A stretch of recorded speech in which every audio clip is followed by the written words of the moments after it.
നമസ്കാരം. ആനന്ദ് ന്യൂസിലേക്ക് എല്ലാ മാന്യ പ്രേക്ഷകർക്കും സ്വാഗതം. ഒന്നിനു പിന്നാലെ ഒന്നായിട്ട് സി പി എമ്മിന് ഇപ്പോൾ കഷ്ടകാലമാണ്. സി പി എമ്മിന് മാത്രമല്ല, കേരളം ഭരിക്കുന്ന മുഖ്യമന്ത്രി പിണറായി വിജയനും ആ കഷ്ടകാലമാണ് എന്ന് പറയാതിരിക്കാൻ കഴിയില്ല. അത് ഈ പത്രമാധ്യമമായിട്ടുള്ള ഹിന്ദുവുമായിട്ട് ബന്ധപ്പെട്ട അഭിമുഖമാണിപ്പോൾ കേരളക്കരയിൽ കത്തുന്നത് എങ്കിലും അഭിമുഖത്തിനുള്ളിൽ മലപ്പുറത്തെക്കുറിച്ചുള്ള വിവാദമായിട്ടുള്ള പരാമർശമുണ്ടല്ലോ, കേരള രാഷ്ട്രീയത്തിലെ വലിയ ചർച്ചാ വിഷയമായിട്ട് മാറുന്ന ഒരു കാര്യമാണ്. ഇതിലെ അപകടം അത് പരിഹരിക്കുന്നതിന് വേണ്ടി ഹിന്ദു പത്രത്തെ തള്ളിപ്പറഞ്ഞുകൊണ്ട് കത്തയച്ച പ്രസ് സെക്രട്ടറി പിണറായി വിജയനെ ഇപ്പോൾ കൊണ്ട് എത്തിച്ചിരിക്കുന്നത് ഒരു ഊരാക്കുടുക്കിലേക്കാണ് എന്ന് പറയാതിരിക്കുവാനും കഴിയില്ല. അതായത് പ്രസ് സെക്രട്ടറി കത്തിന് പത്രം നൽകിയ ഒരു വിശദീകരണമുണ്ട്.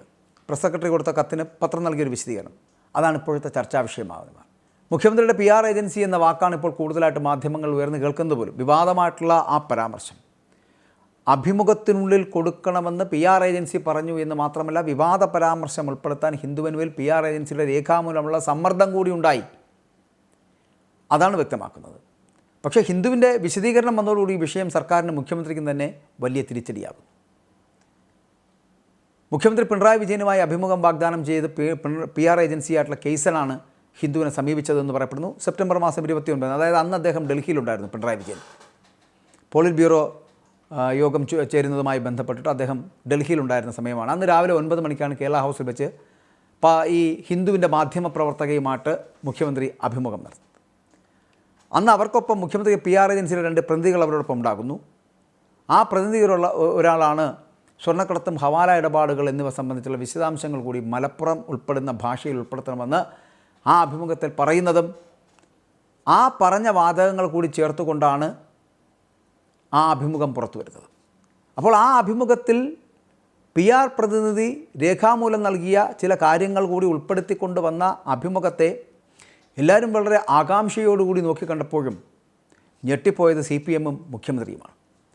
കാരണം ഒരിക്കലും പ്രതീക്ഷിക്കാത്ത പല കാര്യങ്ങളും അതിനകത്ത് ഉൾപ്പെട്ടു എന്നുള്ളതാണ്. പക്ഷേ അതിന് തൊട്ട് മുമ്പ് വാർത്താസമ്മേളനത്തിൽ അദ്ദേഹം പറഞ്ഞ ചില കാര്യങ്ങൾ അദ്ദേഹത്തിൻ്റെ PR ഏജൻറ്റുമാർ ഈ പത്രത്തിന് നൽകിയെന്നും അതിൻ്റെ പുറത്താണ്, അവർ നൽകിയതിൻ്റെ അടിസ്ഥാനത്തിലാണ് ഇതുകൂടി ഉൾപ്പെടുത്തിക്കൊണ്ട് ആ അഭിമുഖം പൂർത്തിയാക്കുന്നത് എന്ന് ഹിന്ദു വിശദീകരിക്കുമ്പോഴും അതിനകത്തെ വംശീയ ചുവയുള്ളൊരു പരാമർശമുണ്ടല്ലോ, ആ വംശീയ ചുവയുള്ള പരാമർശം രാഷ്ട്രീയ നേട്ടത്തിനായി ഉൾപ്പെടുത്താൻ മുഖ്യമന്ത്രിയുടെ ഓഫീസ് ബോധപൂർവം തീരുമാനിച്ചിരുന്നു എന്നാണ് വ്യക്തമാക്കുന്നത്.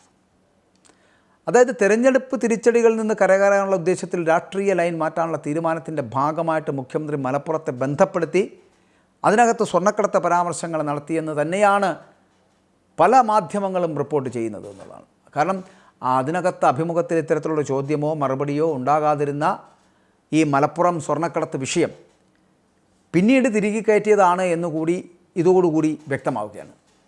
അത് കൂടുതൽ ദുരൂഹമാകുന്ന സാഹചര്യമാണിത്. PV അൻവർ ഉണ്ടാക്കിയ വിവാദങ്ങളുടെയൊക്കെ മറപറ്റിക്കൊണ്ട് മുസ്ലിം പ്രീണനമെന്ന ആക്ഷേപത്തിൽ നിന്ന് പുറത്തു കടക്കുകയും CPM-ൻ്റെ തന്നെ പരമ്പരാഗത വോട്ട് ബാങ്കായിട്ടുള്ള ഹിന്ദു വിഭാഗങ്ങളെ കൂടി ആകർഷിക്കുന്ന തരത്തിൽ പാർട്ടിയുടെ ഇനിയുള്ള തന്ത്രമെന്ന് ആ ആകർഷണത്തിന് വേണ്ടിയിട്ടുള്ള ശ്രമമാണ് നടത്തുന്നതെന്നൊക്കെ തന്നെയാണ് ഈ റിപ്പോർട്ടുകളിലൂടെ പുറത്തു വന്നിരിക്കുന്നത്. അതായത് CPM-ൻ്റെ ഭാഗത്ത് നിന്ന് കടന്നുപോയ അല്ലെങ്കിൽ CPM-ൽ നിന്ന് മാറിപ്പോയ ഹിന്ദു വിഭാഗങ്ങളെ ആകർഷിക്കുക, അവരുടെ വോട്ട് സ്വീകരിക്കുക, അതിനുവേണ്ടിയുള്ള ശ്രമങ്ങൾ നടത്തുക എന്നുള്ളതിനാണ് ന്യൂനപക്ഷങ്ങളെ തള്ളിപ്പറഞ്ഞുകൊണ്ട് മലപ്പുറത്തിൻ്റെ പേരുപയോഗിച്ചുകൊണ്ടുള്ള ചില പരാമർശങ്ങൾ ഉണ്ടാകുന്നത് എന്ന് പൊതുസമൂഹത്തിൽ ചില ധാരണകളുണ്ടാകുന്നു.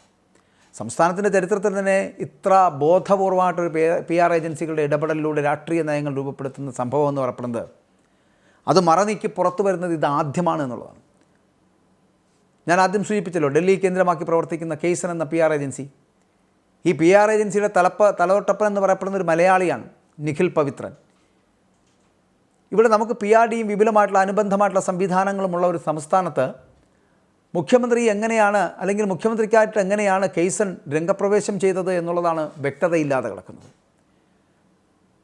ഈ അഭിമുഖ സമയത്തെല്ലാം കേസൻ്റെ 2 പ്രതിനിധികൾ അവിടെ ഉണ്ടായിരുന്നു എന്ന് ഞാൻ ആദ്യം പറഞ്ഞിരുന്നല്ലോ. അതുപോലെ മുഖ്യമന്ത്രിയുടെ ഇൻ്റർവ്യൂ എടുക്കാൻ ഹിന്ദുവിനെ ബന്ധപ്പെട്ടത് തന്നെ ഈ PR ഏജൻസിയാണെന്ന് തന്നെയാണ് വ്യക്തമാക്കുന്നത്. അത് വരുമ്പോഴാണ് മുഖ്യമന്ത്രിയുടെ ഓഫീസ് പോലും പ്രതിരോധത്തിലായി പോകുന്നത് എന്നാണ്. മുഖ്യമന്ത്രിയുടെ ഭരണം നിയന്ത്രിക്കുന്ന PR ഏജൻസികളാണ് എന്ന് നിയമസഭയിലടക്കം പ്രതിപക്ഷ നേതാക്കളടക്കം ആക്ഷേപങ്ങൾ ഉന്നയിക്കുന്ന സാഹചര്യത്തിൽ ഇതെല്ലാം ശരിവയ്ക്കപ്പെടുന്ന തരത്തിലേക്ക് അല്ലെങ്കിൽ ആ രീതിയിലേക്ക് റിപ്പോർട്ടുകൾ പുറത്തു വരുന്നു എന്നുള്ളതാണ്.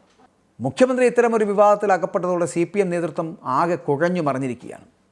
കാരണം കഴിഞ്ഞ ദിവസം ഹിന്ദുവിൽ വന്ന വാർത്തയെക്കുറിച്ച് ചാനലുകളൊക്കെ വിശദീകരിച്ച CPM നേതാക്കൾ പ്രസ് സെക്രട്ടറിയുടെ വിശദീകരണം കൂടി പുറത്തു വന്നതോടുകൂടി വലിയ ആശയക്കുഴപ്പത്തിലുമായി.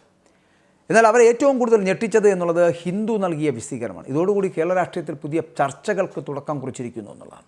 കാരണം മൃദു സമീപനം സ്വീകരിക്കുന്നതും ന്യൂനപക്ഷങ്ങളെ തള്ളിപ്പറയുന്നതും ഭൂരിപക്ഷ അഭിപ്രായമുള്ള ഹിന്ദു വോട്ട് ബാങ്കുകൾ ലക്ഷ്യം വെക്കുന്നതും വീണ്ടും അധികാരത്തിലേക്ക് എത്തുവാനുള്ള അധികാര കൊതിയന്മാരുടെ ഒരു മുഖമായി ഇതിനെ കാണേണ്ടിയിരിക്കുന്നു എന്ന് പറയേണ്ടിയിരിക്കുന്നു. അപ്പോൾ സമൂഹ മാധ്യമങ്ങളുടെ മുമ്പിൽ വെക്കുന്ന ഇത്തരത്തിലുള്ള വാദങ്ങൾ ശരിയാണ് എന്ന് ചിന്തിക്കുന്ന തരത്തിലേക്ക് എത്തുന്നു എന്ന് പറയാതിരിക്കാൻ കഴിയില്ല. അതുകൊണ്ട് ഹിന്ദുവിൽ വന്ന വാർത്തയെ ഹിന്ദു നിഷേധിക്കുമ്പോഴും എന്തുകൊണ്ടാണ് ഈ മുഖ്യമന്ത്രിയും മുഖ്യമന്ത്രിയുടെ ഓഫീസും കെയ്സൺ എന്ന് പറയപ്പെടുന്ന PR ഏജൻസിയെ തള്ളിപ്പറയാത്തത് എന്നൊരു ചോദ്യം വളരെ കൃത്യമായി പൊതുസമൂഹത്തിന് മുന്നിൽ ഉയരുന്നുണ്ട്.